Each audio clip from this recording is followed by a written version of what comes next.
আজি মই আহিছিলোঁ কাজিৰঙা।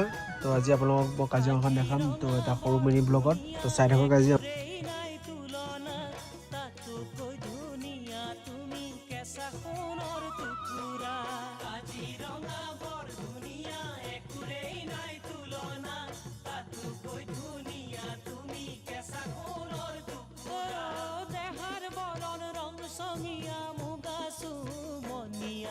চাদৰৰে আচলখন টানি টানি বান্ধি ল'বা চাদৰৰে আচলখন টানি টানি বান্ধি ল'বা